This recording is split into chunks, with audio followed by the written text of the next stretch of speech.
You're listening to Civic Media. You can tune into any of our live shows on any radio station across the state with the Civic Media app. Find us in your phone's app store and listen anytime, anywhere.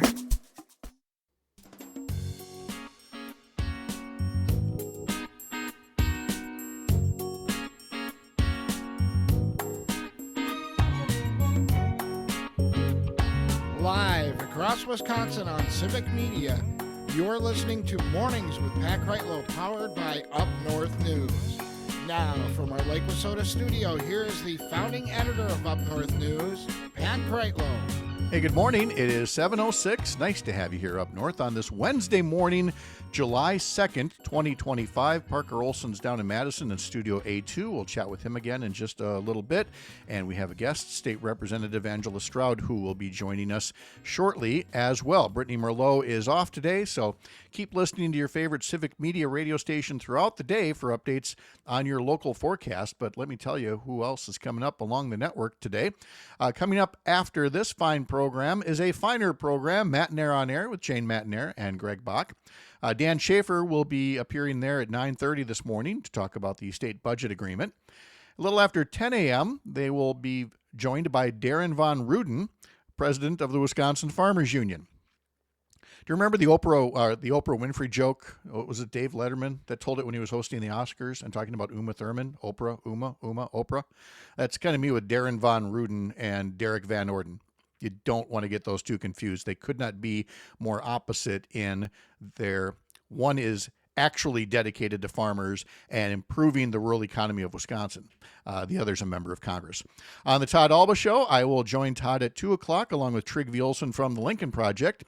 And then the Maggie Dawn Show, a special edition at 4 o'clock today called Freedom Under Attack, including guests David Volker, a UW Green Bay professor of humanities and history, Howard Schweber, a UW professor of American politics and political theory, and at 5:06, Kathy Kramer, UW professor and chair of letters and science in American politics.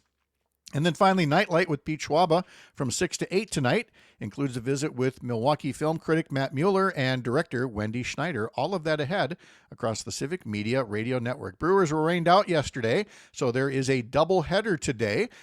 2 games with the New York Mets, and it's a split doubleheader. So tune in at 11:35 this morning for pregame for the makeup game, game 1 of the series with the Mets, and then 5:35 tonight for game 2 when Jacob Mizorowski will be pitching. Freddie Peralta is doing the opening game, again pregame at 11:35. When we originally booked State Representative Angela Stroud from the Ashland area, it was because she had to vote no on a bill that was purportedly going to help with the removal of lead water service lines in the Superior area, but there were strings attached. Since that time, since we booked her as a guest, there have been some very positive developments in that area, and so we're very happy to welcome Angela to the program now to tell us what's the latest in Superior. We'll talk about the whole range of the problem and the different ways you could address it, and hopefully a way that works out best for all parties concerned. Angela Stroud, how are you? Good morning. I'm well, thanks. Thanks for having me. Yeah, you bet. So that's kind of, the setup was there was this bill and you weren't thoroughly happy with it, but what has happened, since the bill was being considered in the legislature?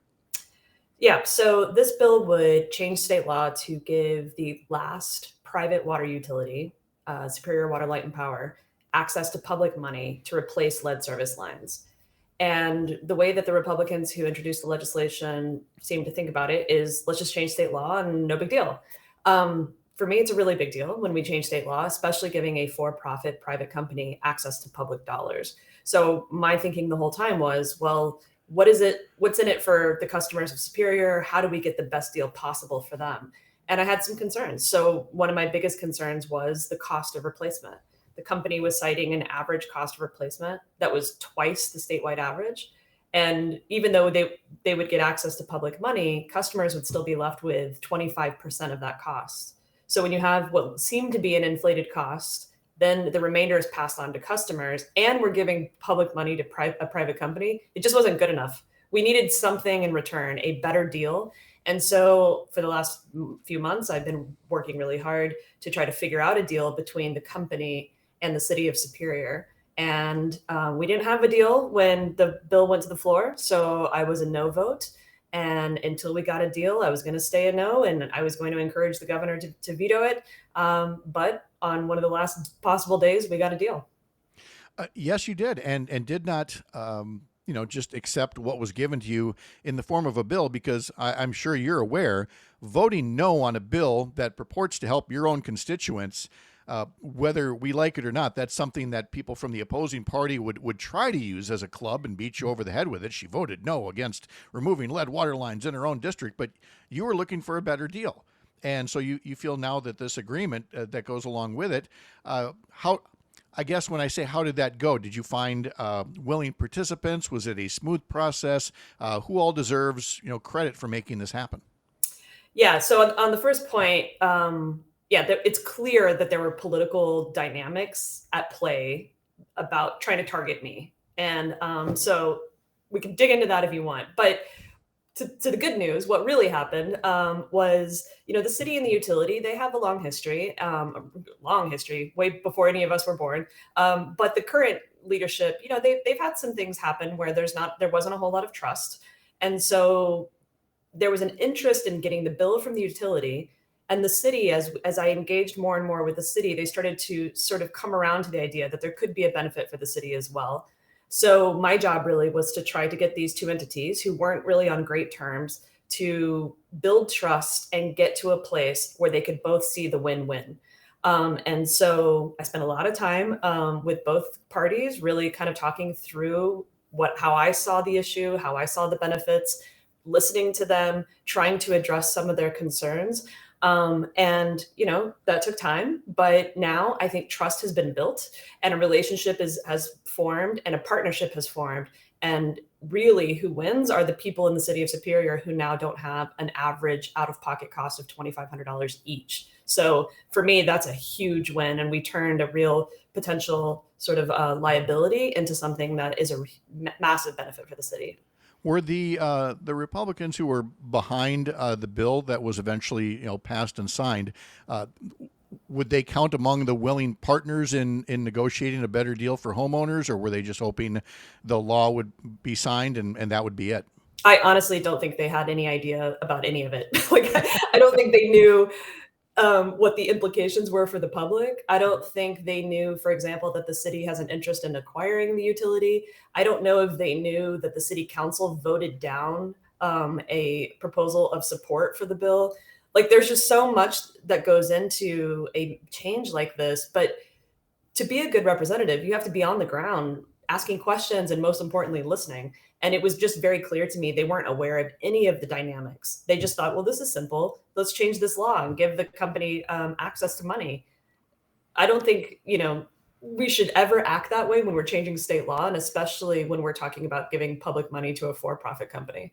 Yeah, I mean, there is a real difference in whether your representative or state senator is on the ground in that particular area. We're talking to State Representative Angela Stroud from the 73rd Assembly District in that area, where you and all matter of other legislators will be looking at this new state budget agreement.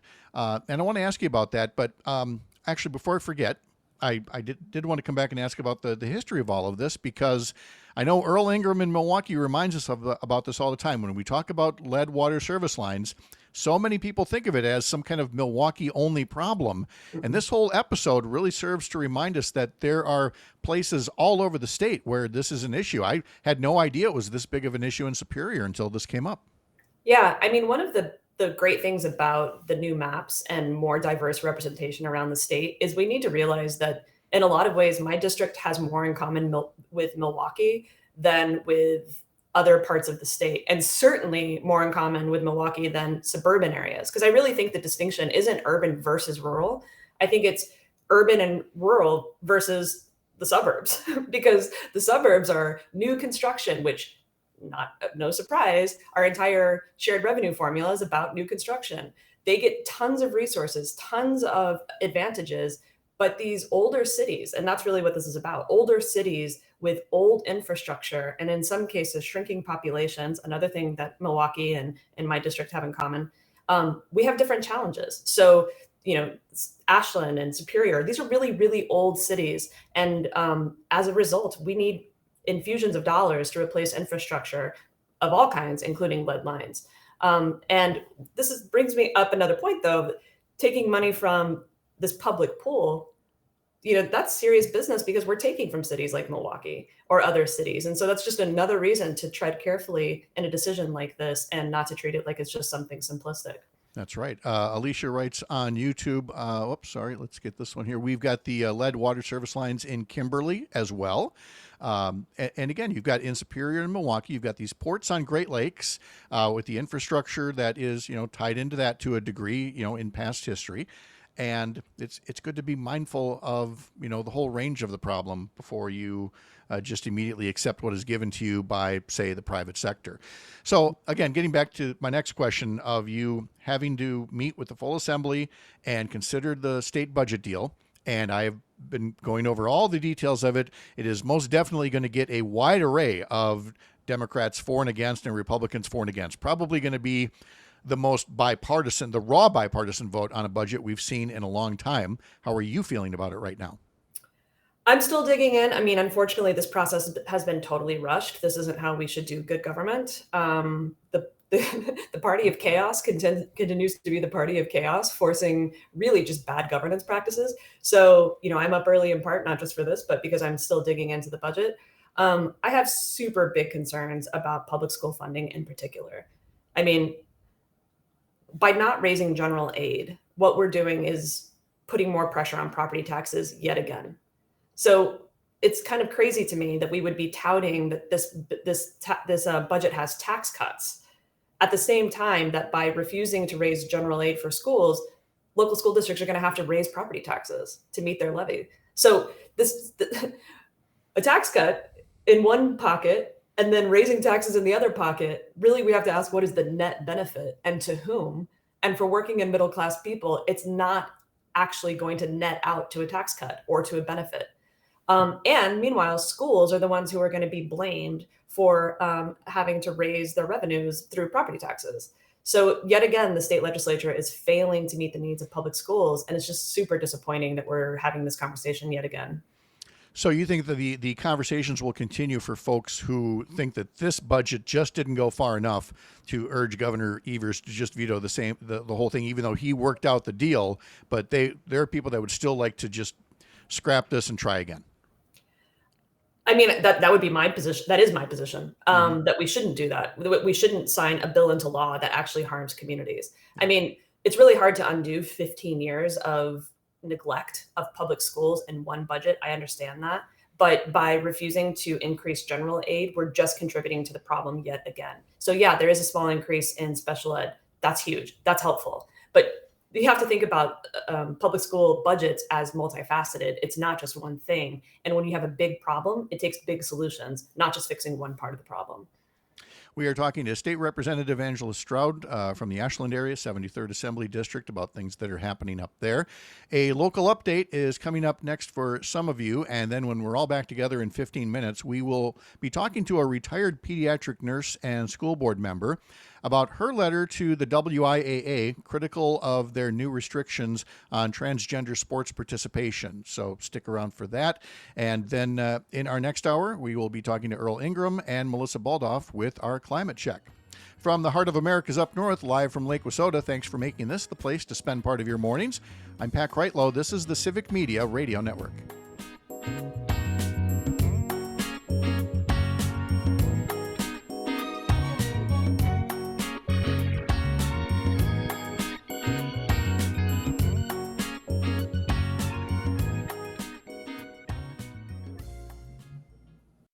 You're listening to Civic Media. Stay up to date on the latest news and information for your local community and Wisconsin by signing up for our free email newsletter. Visit civicmedia.us/email to get started.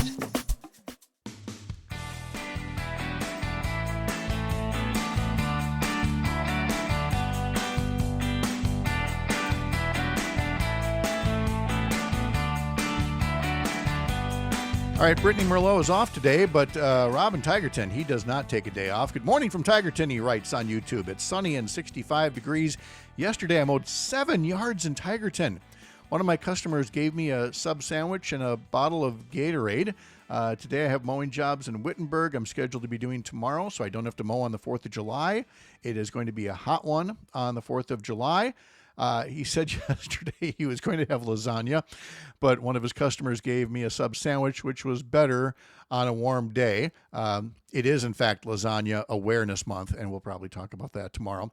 And he mentions a day-night doubleheader, something you don't often see in Major League Baseball nowadays. There was a time when they played a lot of doubleheaders, especially on Sundays. Yeah, I remember those very well. I loved bonus baseball that way. But instead, the bonus baseball comes accidentally, like it does today. Brewers and Mets, after last night's game was rained out. 11:35 this morning for the pregame on Game 1. Freddie Peralta will be pitching for the Brewers versus the Mets. And then come on back at 5:35 this evening for Game 2, and that will be Jacob Mizorowski pitching for the Brewers against the Mets, all here on stations belonging to the Civic Media Radio Network. Let's continue now with State Representative Angela Stroud from the Ashland area, so that leads me, I'm going to ask about the Northland College closing in a moment here, but it also notes in your bio that you have described as a very antisocial rescue border collie named May, the cutest dog of all time. What's the update since the election and all the campaigning? Any less antisocial? No, she still will destroy anyone who tries to come up our driveway.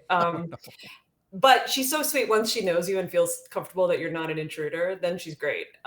So yeah, the one thing is every time I pack a suitcase, she knows what's happening and she's not happy about it. So that's been hard. Being away from the dog has been a hard part of this job. And you make the big drive from Ashland down to Madison for this. Yeah. Who was I? I was serving with Gary Sherman from Port Wing for all those years, talking about those drives, and they are not easy. Wouldn't it be great if we had a train system in this state? But God, I'd love it. It's a whole different thing. So with the closing of Northland College up there and you and all the other educators up there who have been part of the community, I don't have any happy way to ask this, just to ask how the community has been in the weeks since the closure. When a college closes for summer, it feels kind of like normal. But the difference is, the grass is getting a little taller, and we all know that people aren't coming back for the first time in 132 years. So it's challenging. It's difficult. We have a core group of people who are trying to figure out uses for the campus. There's a lot of excitement and enthusiasm about that idea. There continues to be a bit unclear what the board is thinking in terms of how they're going to move forward with the campus. So there's a lot of uncertainty, but there's a lot of potential still. And, one of the things I've been trying to do is help figure out how to transform this into an opportunity that could be great for the community. Mm-hmm. There's a theme that you sounded, and that was sounded yesterday as well when it came to the budget deal that folks will be voting on today. And that is that this whole notion of fair maps led us to a fair budget. Not a great budget, maybe not even a very good budget, but a fair budget, which would not have happened without fair maps. And I mean, you can truly testify to that in an area where the last set of rigged maps meant that in a heavily Democratic area along the south shore of Lake Superior there was no Democratic district, no Democratic representation there. You've been in office now for 6 months or so. How different does it feel for your constituents up there to have a voice again? They're so happy. They're so happy. I mean, if you look at, national elections, if you look at the last presidential going back decades, you'll see Douglas County, Bayfield County, Ashland County, they always go blue. And in Bayfield County, it's not even close. So the idea that there wasn't a single state representative north of Eau Claire prior to these new maps just shows the degree of gerrymandering. And, there's some spiteful Republicans who say this map is gerrymandered. Depending on how you carve it up, we could have more than one Democrat up here. And that would be considered fair, depending on how you drew the boundaries. I happen to love the shape of my district, South Shore of Lake Superior. There's a real logic to that. We have a lot in common when you think about the Lake Shore. So I hope the shape of my district never changes. I love the city of Superior all the way to the Bad River Reservation. But I understand if it were to change, to make sure that democratic representation reflects the actual distribution of the population. That's not a crazy concept. That's exactly what we should have in a democracy. But my constituents, I should show you some emails I get. They are just so pleased to have someone who's really representing them and who's spending a lot of time in the district trying to understand their perspective and then fight in Madison for what they need.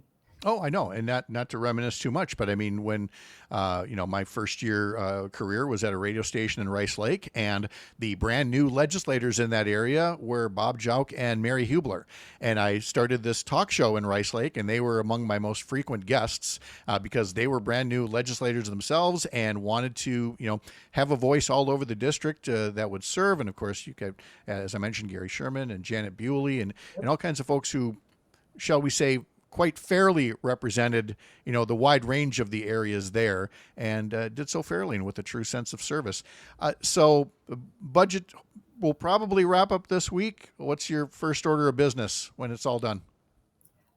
Getting on the boat and being on Lake Superior. 4th of July, that's what I plan to do. That is the correct answer. Yes, you are really good at this. You have simply got to unplug now and then, especially after what you managed to do to help out the homeowners in Superior, removing their lead water service lines. State Representative Angela Stroud, thank you so much for the visit. We really appreciate it. Thanks for all you do. Anytime. Thanks so much.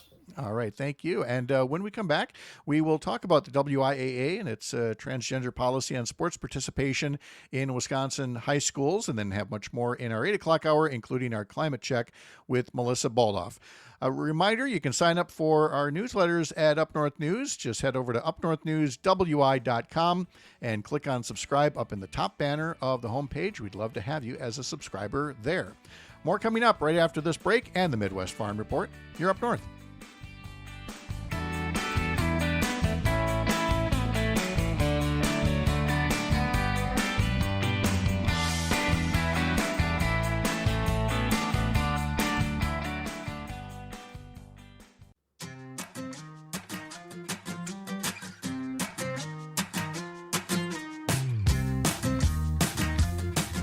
7:35 now on these mornings, powered by Up North News on the Civic Media Radio Network. On the text line, Tom in Hartford. Another great guest, Pat. It's uplifting to hear an intelligent, caring representative. Ain't it, though? It's just nice and refreshing when you get that compared to some of the things that you see out there in the news cycle. This is going to be a big day in Madison, not just because the legislature's meeting on the budget, but the Wisconsin Supreme Court has announced that today it will release its decision on its interpretation of an 1849 statute that some had purported to be an abortion ban. Others interpreted it as doing something else about protecting pregnant women. The law has been on hold since a Dane County judge ruled, I believe in the fall of 2023, that the law did not apply to consensual abortions. It was appealed to the state Supreme Court, and the state Supreme Court heard oral arguments in the case last November and is now ready to issue its ruling. And so that will come sometime today. So keep it tuned to your favorite shows across the Civic Media Radio Network to learn more. Let's turn now to a matter in our schools about participation in sports and other activities, and especially as it relates to members of the transgender community. That we're going to meet with a guest from the Baraboo area who is a retired pediatric nurse, sits on the school board, but is going to join us in a private capacity, and wrote a letter to the WIAA expressing concerns about a policy that restricts transgender student athletes to participate only in the sports categories corresponding to their sex assigned at birth. So let's learn more about that and what perhaps might be a better way forward with Carolyn Bonanno, who joins us now from Baraboo. Carolyn, good morning. Thank you for being here. How are you? I'm good. It's frustrated, but good. It does sound frustrating. You note in your letter to the members of the board of the Wisconsin Interscholastic Activities Association that their policy fails to account for current scientific understanding and may not serve the best interests of all student athletes. And you say this as a retired registered pediatric nurse and somebody who has certainly followed school matters carefully on school boards.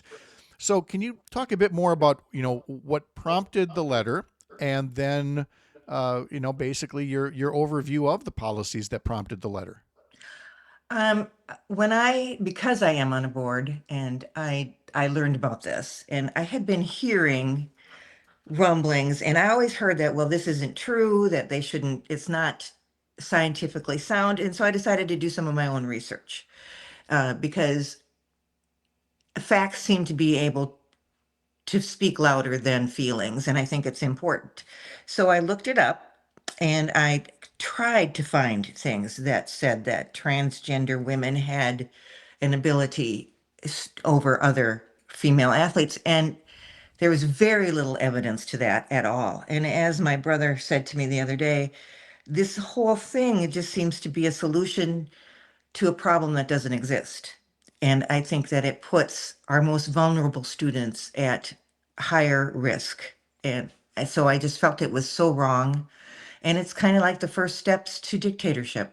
If this happened immediately after Trump wrote his letter, his executive order banning transgender females, and this only and WIAA's policy only refers to transgender females. It doesn't look at anything else. I don't think they did any research whatsoever. They just followed along. They were in lockstep. Yeah, it does have very much the sense of just a bit of political backlash, if you will, to things like legalizing same-sex marriage. Then there's let's find a new category of people to bash. You write that current research indicates that athletic performance differences are more complex than a simple binary categorization of assigned sex at birth, and that athletic performance varies enormously among individuals within any gender category. And that really gets to one of the things that has really stuck with me, is this ridiculous sense that somebody, a minor or an adult, would go through what you need to go through just to win a race. I mean, I thought it was silly on its face, but I mean, like you said, you had to look into the fact based of it to say between individual variations and simple binary categorization, there's a lot more to this than the surface talking points. Yes, and it kind of boggles the mind as to why people would think that this is true. I mean, one of my first experiences as a school board member, I've only been on for about a year, a little over a year, was sitting down on a summer learning symposium at a table with a gentleman who was trying to push his facts through and saying things. We can't have these big guys competing against women. And I just looked at him and said, I don't think that's true. And I ended up leaving the table. And at WASB, the Wisconsin Association of School Board, has always, I mean, this person has been trying to put through policies to change it on a school board level, and WASB has declined, and we as school board members have declined this. So it boggles my mind that WIAA can have this much power. It bothers me. I don't get it. I don't understand it. I mean, there's still a lot to learn about these kind of things, and at best, it should be an individual categorization. I mean, right, and they are not the only body that No. is working with this issue. And you note that the International Olympic Committee and other sports bodies have recognized that it's not about transition per se, but the timing of it, particularly where it occurs, in terms of puberty. And certainly we're talking about things like testosterone levels, not simply the fact that there's been a transition or treatment, but again, time, testosterone, a whole lot of other factors that the International Olympic Committee is trying to be cognizant of. And you're concerned that the WIAA is being a little too simplistic about this, I think. It vary, and their policy was just very simplistic. There was no whys or wherefores about it. It was just a very simple statement saying this is the way it is. And I don't think they gave it any thought whatsoever. And it just seems punitive to me and dictatorial. So like I said, I did the research. The timing is important. And the thing is we don't know what's going on in anybody's mind or head or physical things. And it is something that you need to consider personally. I think they're pandering toward the fears of other people who don't have an understanding of what's going on. And frankly, why do we care? I mean, it's really small numbers, and it's Really small. important. Really small number. small. Really small. And it just, again, it provides opportunity for talking points, but also, as you note, privacy violations. The current policy, you write, forces families to engage in legal proceedings to secure their children's right to participate, which inherently compromises student privacy. It exposes personal medical information and gender identity status in public legal proceedings, violating the fundamental privacy that all students deserve. Or to put it a bit more crassly, but it certainly has been, so I'm not saying anything that hasn't been said before, the fact that some people want to do this is going to mean that a whole lot of other kids are going to be traumatized by either a coach, a school official, a lawyer, somebody that's they're going to want to look down a kid's pants. What the heck is this? And they actually, when I was meeting with some legislators in aid, said that to me, that a representative said that. Well, just check them. And I'm like, oh my gosh. I mean, and as my daughter says to me, she says, Mom, it's weird that these people care so much about children's privates. Yes. It's weird. It is weird, and it hasn't been said nearly enough, but it just is. So let's try to look forward on this, and we're talking to Carolyn Bonanno from Baraboo about this letter she wrote to the WIAA, and you asked the board to consider several things. You write, for example, developing individualized assessment protocols that consider factors such as hormone therapy duration, individual athletic metrics, consulting with medical professionals, sports scientists, LGBTQ plus advocacy groups, and review policies from other states and organizations that have developed more nuanced approaches. I think that's the key word there, is nuanced or individualized or consulting. All of these things sound like best practices moving forward. Yeah, exactly. And that's what the world of medicine is, best practices. It is evidence-based. And that should be how everything is. Things should be based on evidence, on what is least destructive or hurtful to other people. And if it's even a necessary thing, you have to look at these things. You don't just willy-nilly. This is how dictatorships happen. Yeah. People just fall in line and nobody says anything. So Yeah.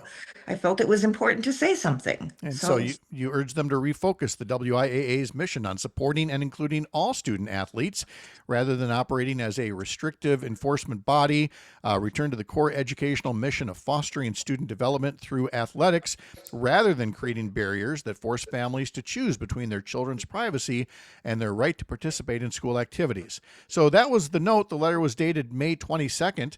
Has there been any response or reaction since then? No. Nothing. I emailed the members individually, and I sent this letter, and I have not heard a thing back. And it sounds like there's no current plans to reconsider or do anything else on the issue? No. On the comment sections here from CT, the ban on transgendered student athletes buys into the notion that women are inherently weaker than men, which is ridiculous. And Alicia notes that policies like this do way more harm than good. And I mean, none of this strikes me as so unwieldy that you can't consider a better path forward. Exactly. But I think that because of the current political-ish system, we have somebody who thinks that he can just tell people what to do without any backlash, and whether you have it or not, he will just do what he wants. And it seems like the WIAA just fell in line. And unfortunately, and it's bothersome to me. I'm sorry. It's bothersome to me because I thought that the school boards were supposed to give guidance to the WIAA, and it doesn't seem to be that way. It seems to be the other way around. Well, it does. And when you talk about one individual, it certainly is about more than just, say, who is president. Mm-hmm. You have, Assembly Speaker Robin Voss, who has held up millions and millions of dollars in UW funding to attack diversity, equity, and inclusion. And I think again, I'm projecting, but I wouldn't be surprised if WIAA board members were mindful of that and didn't want the Speaker of the Assembly threatening to cut off funds for high school sports. And, being focused on state budgets and school district budgets instead of the welfare of our kids is a hell of a way to run the state. Exactly. And it seems to be backwards in my estimation, but Well, it certainly does, and that's why I really appreciated your willingness to come on and talk about the note that you sent. I hope you keep us updated, Carolyn Bonanno, as far as whether you get any kind of a response and any possible path forward. Carolyn, thank you so much for your time. We really appreciate it. thank you. Okay, thank you so much. A local update is coming up next for some of you, and then in our next hour, we will be talking to Earl Ingram about things happening in the Milwaukee area. We will also have Jimmy Kuska coming up next for some of you, talking about what he's seen from Southwest Wisconsin, and then an hour later, James Kelly from Northwest Wisconsin, doing the same thing as we do here, mornings, powered by Up North News, across the Civic Media Radio Network.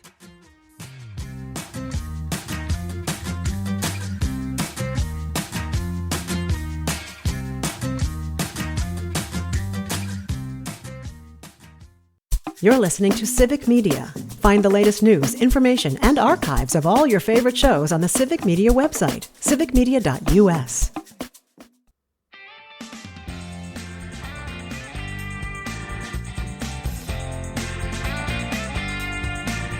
If you know anything about baseball, you know the concept of a utility player who can play a whole bunch of different positions at ease and is not just capable, but comprehensive in those positions.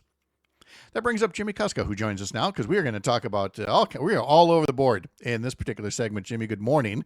Morning. Well, I honestly thought you were talking about Anthony Stigler. So we are going to get to the Milwaukee Bucks. We are going to get to the state budget, but because of the work that you do with sports as well as you've been on a school board, you've been a coach, you're very aware of what the WIAA is doing. So I wanted to give you any opportunity on our last discussion there on the transgender participation policy from the WIAA to give your own insights as to what you've seen being discussed and what the state of things is right now. Well, I could say that, as someone who follows high school sports, that this was actually brought up during the open session of this April's annual meeting. MMSD, Madison Athletic Director Jeremy Schlitz actually had a nearly 5-minute statement on trying to reverse the policy. And I mean, he hit on all of the things that you talked about in the last segment about, what this is doing in targeting certain student athletes and just how quickly the policy came about without a whole lot of discussion, things like that. It's a terrific watch. If you can watch it for free on the NFHS website through the WIAA. If you watch the annual meeting, we've covered it here at Civic Media, of course, as well. But it was a really fascinating statement from a school board perspective. Anytime there's any change to things like Title IX, things like that, just in the vein of not wanting to risk losing that bit of federal funding that schools get. It's not a big part of the budget, but in the age of school funding being what it is, any loss in funding would be pretty huge. That's why when the Department of Education talks about eliminating things like title funding, it's huge because that's positions, that's services for students. When we get things like a Title IX update, it's mostly a check the box board vote to go along with whatever it says, right? So as a school board member, there's not a whole lot of discussion you have on it. There's not a lot of local control on a thing like that. But I really do appreciate having that discussion because those sorts of policies that seemingly target just a handful of individuals, like those are pretty important. So. Yeah, worthy of ongoing discussion here. Let's turn to the state budget, where the agreement does include $194 million for UW La Crosse to construct the Prairie Springs Science Center and demolish Crowley Hall, which, this is alarming, lacks fire suppression, something Earl Ingram and I have talked about in the past with apartment buildings, but this is a dorm. Failing mechanical systems and so forth. The expansion will support STEM education and workforce development. These are always political footballs in terms of you can only say yes to so many things in any given budget, but this is a pretty nice win for UWL. Yeah, last budget cycle it was UW-Madison and UW-Whitewater getting some capital projects, right? This time it happens to be UW-La Crosse and a handful of other projects around the state where you have these, multi-million-dollar capital projects, these building projects. Eau Claire had one. These are part of the budget process because they are big price tags to take to do these things. So yeah, for La Crosse, UW-La Crosse, this is the latest in a line of these projects that have been kicked. The can's been kicked down the road enough times that it just has to be addressed. And this isn't. You talk about lack of fire suppression, things like things in the crumbling infrastructure of some of these buildings. I guarantee if you take a closer look, there's many more examples of things like this in the UW system. Hey, Pat, you muted yourself. No, I didn't. I did. I didn't see do what it. happens when you take. I was trying to read lips, but it was tough. You take that slurp of coffee and you just try to be polite, and then boom. I was saying before I so rudely interrupted myself by muting myself that we'll try to get to a couple of news notes if time allows, but I do want to get to all of these changes on the Milwaukee Bucks roster because I don't follow them closely. I just know that from the championship team, there's Giannis and Bobby. And what I'm seeing is that's pretty much it, that there's been quite the turnover. What can you tell us about all of yesterday's moves? So everything has really been done in just kind of an all-in effort to update the roster to contend this year. There's some talk about, hanging on with Damian Lillard, waiting to see what happens after his injury and taking what essentially would be a gap year where the Bucks just let Giannis run wild and hope for the best this year. Well, that's not been the MO of John Horst and the Bucks front office. They have made a lot of creative moves and a lot of what some people are calling desperation moves to stay in contention. But when you look at the end result of everything that happened yesterday, the Bucks got a lot younger and they put themselves in a position to begin to work to contend right now. There's probably still a move or two away from being a true title contender. But if you look at the Eastern Conference, the representative in the NBA Finals, they don't have Tyrese Halliburton, the Oshkosh North native, tore his Achilles. So he's not going to be available for most of the year. And one of their other top pieces, Miles Turner, well, he's now a Milwaukee Buck. So the Eastern Conference still has some good teams, but you look at it, it's not like there's some juggernaut that you have to overcome. So for the Bucks, it was a matter of making moves to be in a better position to contend right away without completely mortgaging the future. When you have Giannis Antetokounmpo, you have a shot, right? So you got to build around him and give yourself a shot to win. That's what everything that happened yesterday was all about. So are Indiana Pacers fans kind of pulling their hair out at losing a player like Miles Turner to the Bucks? He wanted to stay there with Indiana, but they got lowballed. So the Bucks swooped in and they pick up a great center to pair with Giannis going forward. All right.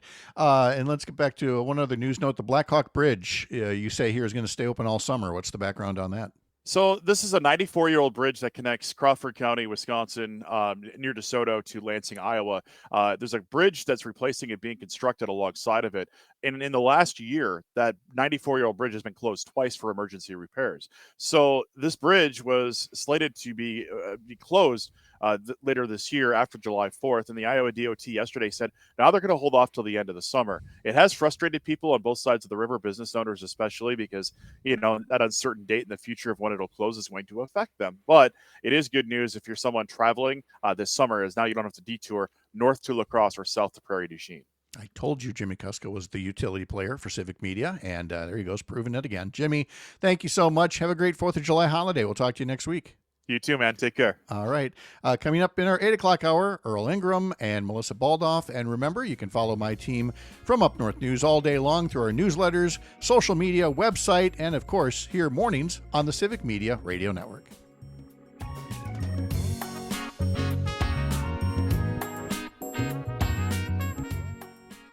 The national news cycle never stops, but it can be hard to find news about your local community. Civic Media is dedicated to providing quality local and state news coverage across Wisconsin. With the Civic Media app, you can get notifications about local stories that matter to you and your community. Find the free Civic Media app in your phone's app store and choose notifications from the menu to tell us what kind of news you want to hear about.